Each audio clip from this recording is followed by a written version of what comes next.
Shalom. First and foremost, like to give all praises and glory and honor to Yahweh, Bahashem, Yahweh Shai, Bahashem, Makarkadash.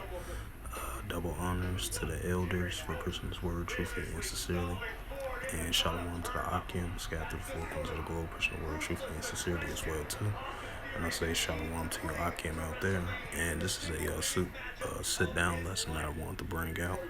This is from newsmax.com. This is my first ever time hearing about this news website. And this is a news article from newsmax.com.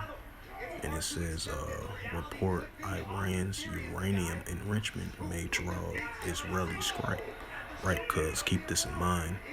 You've been having the ongoing tensions between Iran and Israel at an all-time high. And recently, I did a sit-down lesson not too long ago. I believe it was yesterday.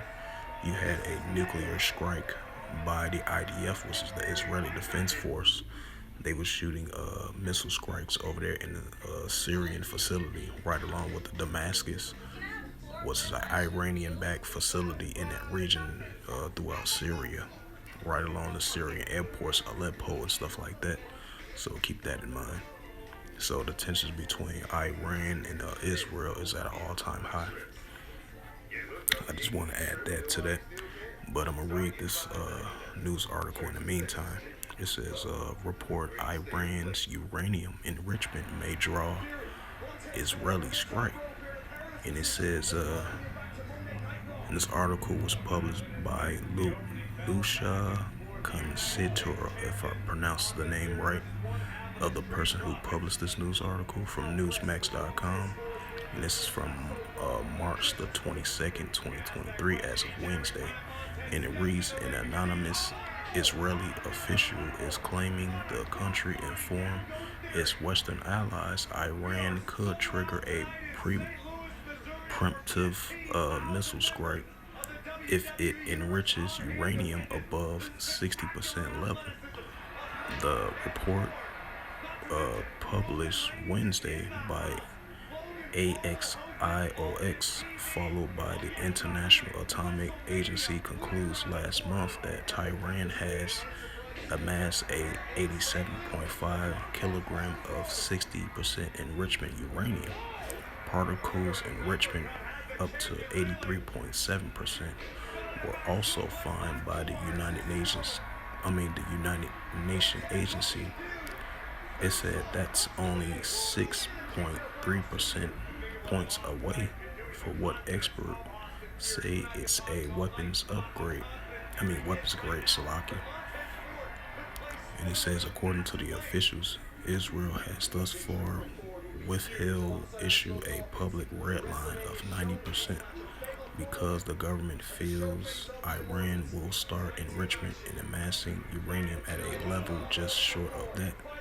But the country believes that the informing the U.S. and Europe of its 60% warning. The Israeli Prime Minister Benjamin Netanyahu message has been passed on to the Iranian officials. The Iranians is totally internalize our position, and they know that are lying the Israeli officials instead.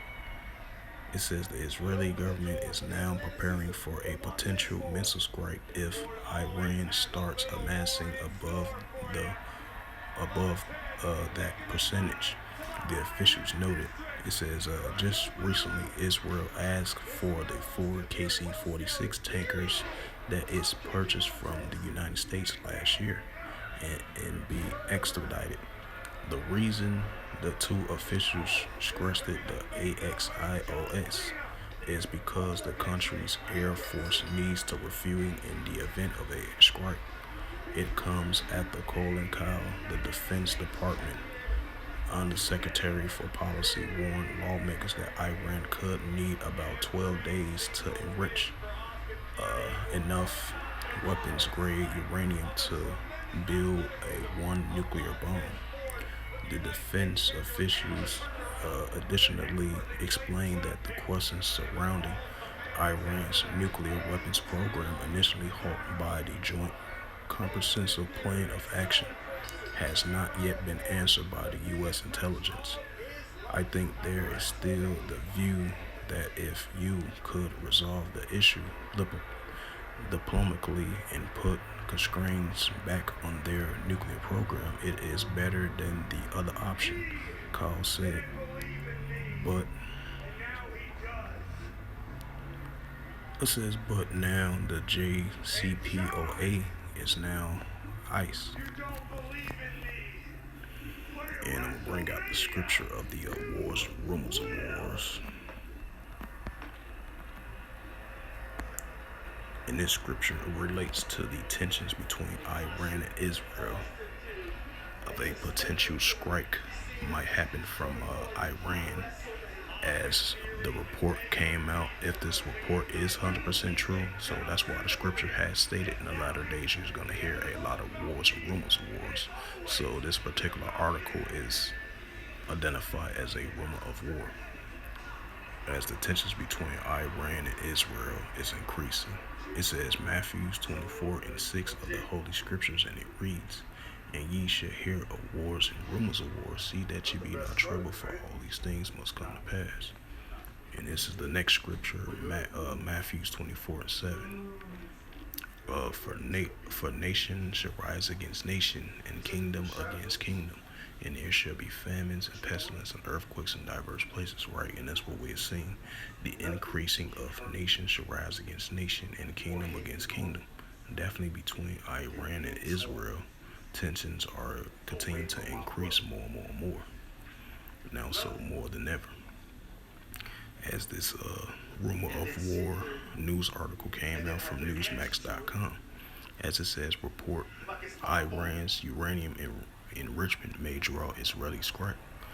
So the tensions are increasingly, like I mentioned again, between Iran and Israel at an all-time high, and expected to see more missile strikes continuing to increase by the IDF, which is the Israeli Defense Force, which they've been doing ongoing as we speak continuously.